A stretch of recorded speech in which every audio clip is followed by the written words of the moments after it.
Today we have the good fortune to have TV Narendran, CEO and MD at Tata Steel.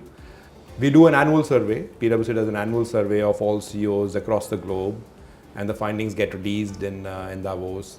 There are obviously Indian CEOs who respond to that, and would love to get your perspective. So first of all, thank you for making the time to do this in person. It's been an interesting year, and there seems to be a lot of uncertainty around us. It's almost like the Delhi skies these days. You can't see a little bit very far ahead. But Naren, first question really, I mean, what do you make of the year that 2025 has been, and what do you really anticipate the next few years to be like? And you know, I just want to put that in context of India's aspirations, you know, the Viksit Bharat aspirations that we have. Yeah, thanks Sanjeev for inviting me for this. Yeah, it's been a very challenging year for sure. I think if you look at what's been happening in the last 12 months, on top of that you have all the developments on AI and technology. You have sustainability and climate change getting a little bit less importance than maybe it should. Yeah. So there are multiple things which have impacted us and everyone in industry over the year. The good thing is India's continued to grow, and so the demand has been strong in India. But it's clear that if we have to achieve our aspirations, we need to be ready for a more volatile environment, and we need to be prepared for that. Now, this has been a difficult year for the globe. India seems to be doing well enough in some ways, in spite of all the disruptions that have come in, geopolitical, technology, and so on and so forth, etc. How sanguine are you about India's ability to navigate the next few years, considering that this year, at least number-wise, is looking okay? So, I think there are a few things going for India which are not in India's control. One is the oil prices have been quite benign, and that helps India. Yeah. We are still a big importer of fuels, fossil fuels particularly. Second thing is we've had good monsoons, maybe too much of them, but right. We've had good monsoons. Yeah. Yeah. These are two things which do have an impact on India, and India has actually had the luck of that for the last few years, you know, pretty low oil prices despite all these geopolitical issues, and the fact that the monsoons have been reasonably strong. I think so that's good, but we cannot be sanguine about our growth because, like I said, you know, it's going to be more and more difficult for us to plug into global markets as easily as we did in the past, because once the US has started building walls, all the others have started building walls as well. EU has more recently announced actions to do that. In some sense, when India says we want to be Atmanirbhar, we are also doing that, right? So everyone is protecting themselves, but the advantage we have is we are a large enough domestic market, and for most industries you can build global scale, even just catering the domestic market. Right. So that's an advantage we have over countries who are dependent on the export markets to build scale. But at the same time, we need to build competitiveness, not only for our domestic customers, but also for a period when the global markets are a bit more stable and a bit more you know, disciplined in how it operates. I think you know, there's a great opportunity for us to plug into the opportunities that may be there overseas. So I'm not so sanguine about it. I feel that we should be happy with the opportunity that there is in India, but we should not assume that our growth to a 30 trillion economy is granted, and it will happen without taking some tough calls that we are taking and we need to take. You know, how does a global business like, you know, Tata Steel is, you know, how does any global business navigate this ultranationalism which is there at this point in time in the world? So it's a deep question. You know, this is a manifestation of the fact that a lot of people feel left out of what has happened in the last 30 years. So many of us in industry have celebrated and welcomed globalization. You can set up supply chains based on global optima on cost, and things flow freely across borders. You find the most efficient spots. All this made good logic. So if you really look at blue collar jobs in US particularly, right? I mean, effectively the wages have not increased for the last 20-30 years if you take out inflation, right? And hence you have a manifestation of that in the outcomes. So suddenly, whether it's in Europe or in US, in Europe you've seen this movement across. People start blaming globalization, they start blaming immigrants. Culturally, many of these populations feel threatened. So it's not just about being to the right from a economic point of view, or rather, in fact, you're economically towards the left and culturally towards the right. A lot of nativism and things like that coming in. Yeah. I think many politicians did not see that coming. Yeah. Some did, and they got elected. Yeah. Right? And so you see that happening everywhere. So everyone is starting to look a bit inwards, and that's a challenge I think we need to deal with. And part of the problem is also the rising inequality, right? So a lot of these people feel that the spoils have gone to a few. Yeah. And that rising inequality is made it worse. So all this is translating into foreign policy, it's translating into economic policy, industrial policy, etc. And increasingly, and including in India and elsewhere, you see domestic politics having a big impact on foreign policy, or foreign policy having an impact on domestic politics, and that makes it even more complicated. So I think you need to deal with those challenges. So you're looking at supply chains very differently. For 100 years we optimized on cost. Yeah. Now we are optimizing based on risk. You're optimizing based on CO2 footprint, maybe less so now, but increasingly. Yeah. You are also looking at boundaries between industries getting blurred because of technology, right? So that is causing its own set of disruptions. So I would, for my industry, we would always look at a 5 to 10 year plan, right? Because, like I said, we are capital-intensive industries. It takes years to build a steel plant. It's a multi-billion-dollar investment. To take a call, you always think a decade ahead. But other industries are thinking more short term. So for India, I think as a country, you always need to plan long term. You have short term actions. It's not that you don't have a long term if you don't plan for the short term. So it's not one or the other. But you can't but think long term when you're planning for a country or for capital intensive industries.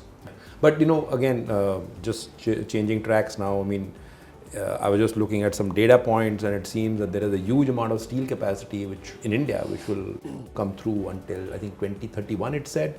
I mean, you are a very global business.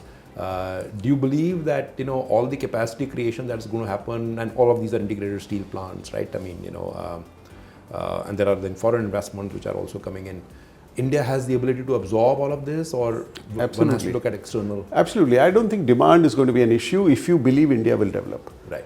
And what has changed in India in the last maybe few years is it's more investment-led growth. Right. Traditionally, India has had consumption-led growth. Right. When you have consumption-led growth, the steel intensity of growth is lower.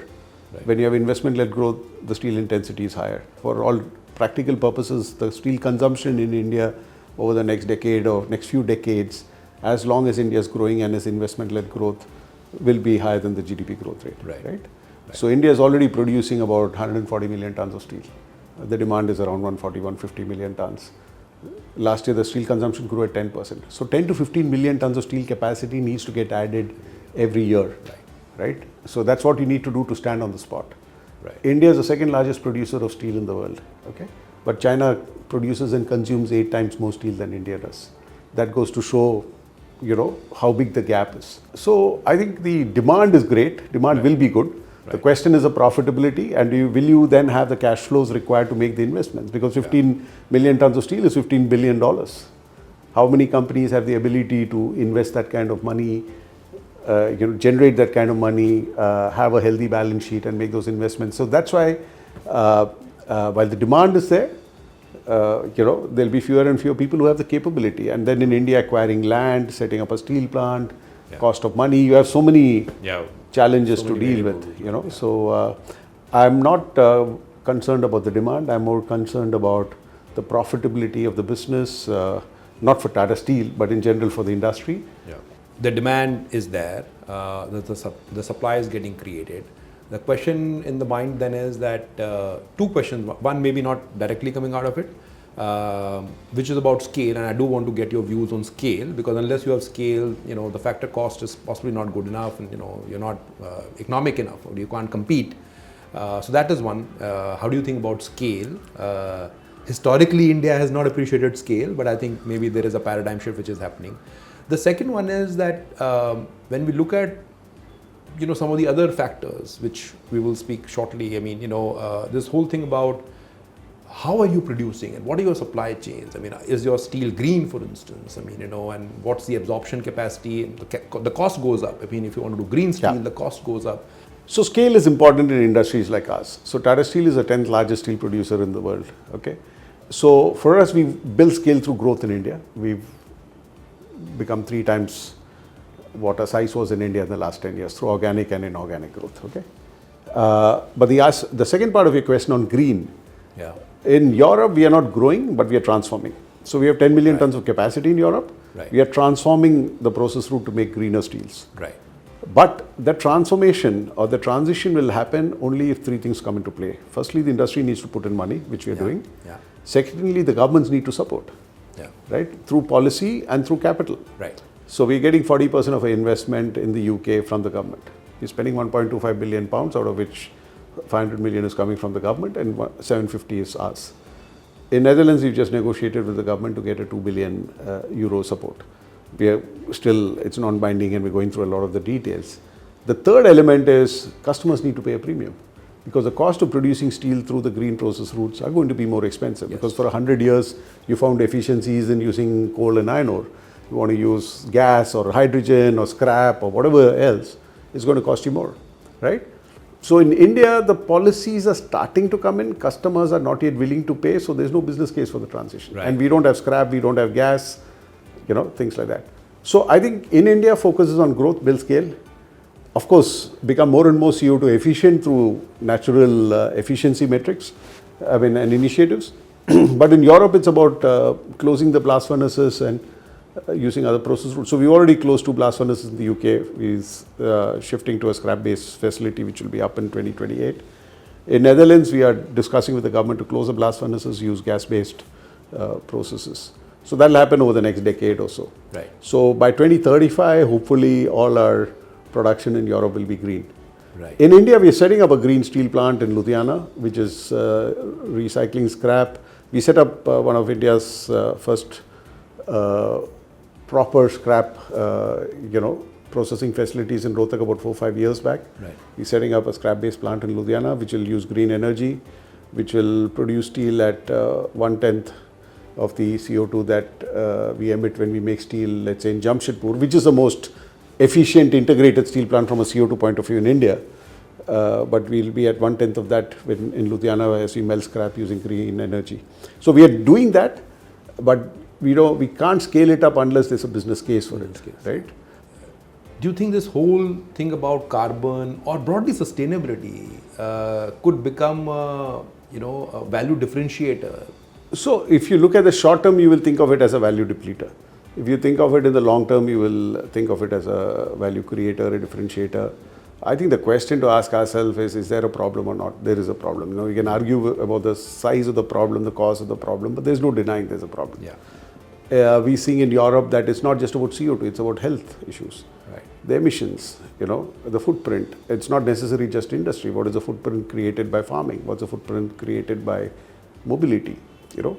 So I think both health issues and CO2 issues will continue to be important. Right.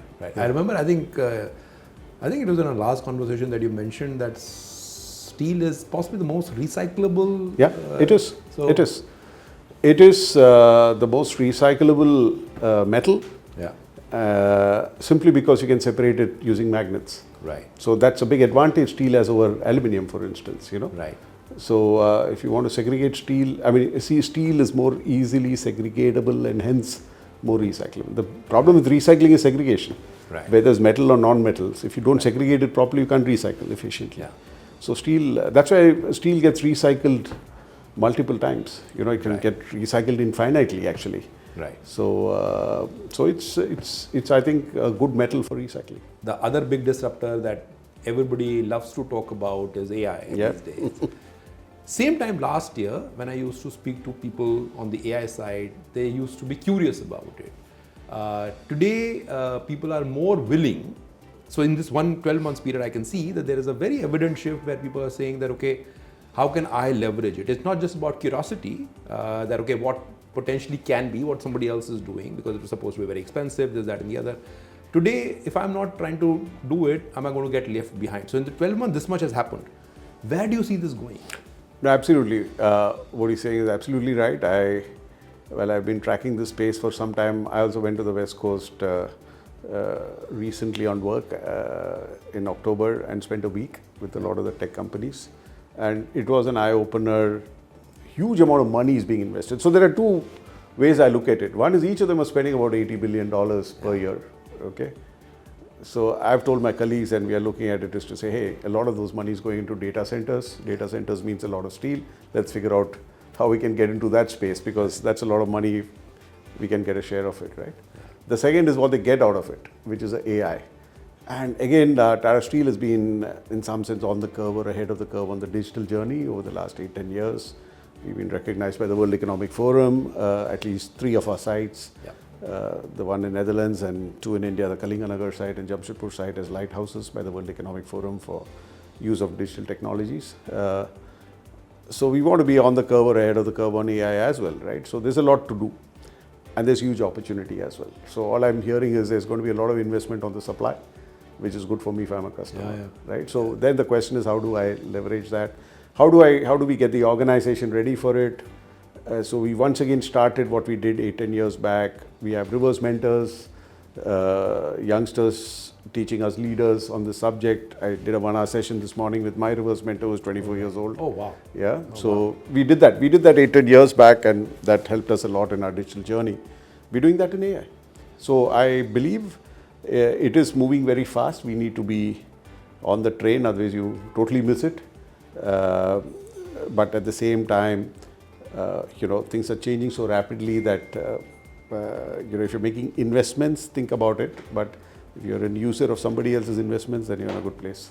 And we were talking about disruptions. And the one other big piece which is there is that as much we are reliant on data, and we just spoke about AI and so on and so forth, as much there is huge amount of not just cyber threats, but if data is everything, anything that threatens data, whether it is people ingenuity to sort of crack things, etc. So how do you preserve? I mean, of course, there's a lot to preserve in the factories, but there's also a lot to preserve in offices now. Yeah. So how do you see this shift? No, I think the whole digital journey that we embarked on more than a decade back, data security, cyber attacks, these are all very much part of our thinking. So when we build systems, we kept this in mind. Even when we migrated to cloud, a private cloud, etc. So I think we were very careful right from the beginning. And even today on cyber, apart from the usual stuff, we also have, we get people trying to hack into our systems. We test it out constantly all the time. We have a response protocol in place. So we are, very, very careful about it. We have not only a strong IT function, we have a strong CISO function as well. So we have multiple ways in which we're looking at it, but, we are, you have the main sites and you have a lot of remote sites. You have a lot of sales offices all over the world, particularly out of our European operation where we sell a lot more steel across the world. So we need to make sure that all parts of the company are secure. I'm not saying we don't have vulnerabilities, but I think we are always on it, and I think this is very important. So even when we look at AI, again, we've developed a Tata Steel digital assistant which sits on our systems. So we're not giving data to somebody else to develop a digital assistant. So it sits on our systems. Anyone we work with needs to work with us. Right. So we are very careful on these things. But the world out there is getting more and more sophisticated on the subject, so we'll constantly keep protecting ourselves. Yeah. How do you figure out what is the benefit that technology has caused? Like AI, do you measure that, okay, this much productivity gain, or how do you do it on the technologies? How do you measure it? So Jayanto, our CIO keeps telling me we are spending only X%. Globally, people spend Y%, right? So you have those benchmarks. Right. So I'm not always chasing that, because I always tell him that let's make sure the money is well spent, right? So there, it's more about, obviously, you can measure the value. A lot of the projects that we do, we always look at, even the digital transformation, we said, when we do it, we need to take out $2 billion of costs. So while that was not an end in itself, but that was one of the ends. Right. So you would measure all projects, saying that this I'm doing it because, let's say, everyone has to upgrade to S4 HANA, for instance, or something. Right. That you would say, okay, if that's a thing to do, to standardize across, protect ourselves, etc., you would do that. But there would be many other projects, say, I need money for this, I would need money for that, you would ask these questions. What's the cost takeout? What's the productivity improvement? Or is it a customer experience enhancement? Is it some other efficiency that's coming in? So you always look at it, and we measure. We have multiple projects, and we look at what is the benefit that we get out of it. So that's one way. On the R&D technology side, again, one is we look at what are the reference points, how do the other people spend. But it's not just about spending money, it's about spending it wisely, spending it smartly. So we look at short-term projects and long-term projects. So there are so many projects we are doing where we're building pilot plants, we are collaborating with startups. You will not see any benefit for 5 to 10 years. Right. But we worked with our board to say that this is a corpus we'll keep aside for something like that, and have a structured way of deciding where you will put that money and for what. Right. And there we're working with across the world. We're also working with the best universities in the world, in India and outside, doing projects with them, working with startups where they come and do work in Tata Steel. Right. So a bunch of stuff going on there. So there we decide on there's this amount of capital we are comfortable deploying for these things. We try and deploy it smartly, and it's a bit of a leap of faith. People are looking at value a bit differently. Maybe I was getting value in a particular way yesterday. Maybe I'm getting it a bit differently today. And maybe tomorrow it's going to be coming from very different sources. If you look at least some of the large businesses across the globe, I think there's been a value shift which has happened. So, nearer home, if I were to think about it, let's say one of your competes, I suppose, they are now getting into mobility, and suppose that's forward integration from that standpoint. Do you see all these disruptions cumulatively? I suppose cumulatively more than individually, creating more and more of these value shifts, and hence value would continue to be in motion as a result? It will. It has always been and will be. Good thing for us as Tata Group is at a group level we are in multiple sectors, right? So when you look at how does a group allocate capital, it can always shift that allocation call at a group level. Yeah. One is to say individual companies have their own cash flows. Let's say Tata Steel has its own cash flows, has its own capital to deploy, that the Tata Steel board will deploy. But if you look at the group level, the group can decide these are new sectors. For instance, electronics and semiconductors is a new area where the group is deploying a lot of capital, right? So when the question that you asked on mobility, we are already in mobility, commercial vehicles, passenger vehicles, EVs, etc. So at a group level, you can look at it cross-sectorally and decide where you want to focus your capital on. Within Tata Steel, we have a long value chain, from mining to steel production, to downstream businesses, to recycling, etc. Right? So we are deploying more and more capital now, apart from growing the upstream, into downstream, into recycling-based businesses, etc. Because we see a bit of a value shift there. We also, as I said earlier, investing in the recycling process route, because we also see value opportunities there. And when we talk recycling, it's not just steel. We set up our first urban mining activity, which is about recycling PCBs and electronics, because that generates other metals like copper, gold, silver, etc. So there we're saying that if you generate metals like these, which are also very valuable going forward, you don't need to invest in copper mining or gold mining or silver mining. You do the recycling and generate these metals. So there are multiple ways we look at the value shifts, and that's why I said when we look at it over the long term, we look at some of these value shifts and start deploying capital accordingly. Are there 1 or 2 or 3 leadership lessons that you like to leave us with? Because the opportunity is immense, the challenges are possibly equally immense, and there are things which might be not on the shop floor but on the computer which come to you, etc. And then there is a lot happening. The Indian government has been trying to. No, I think, I'm always an optimist, particularly about India, and I think certainly we have many things going for us. But I think we should not make the mistake of thinking that we are entitled to success, right? I think there's a lot of hard work left. The humility, I suppose. Absolutely, because we are blessed with young demographic. As more and more people have access to education, you'll see more and more brighter minds coming in. India has always been entrepreneurial, but you have more and more job creators coming in. Earlier we had more and more job seekers. Even now you have more job seekers than job creators. But traditionally businesses were created by families who were always in business. Now you see a lot of first generation entrepreneurs, which is very, very encouraging.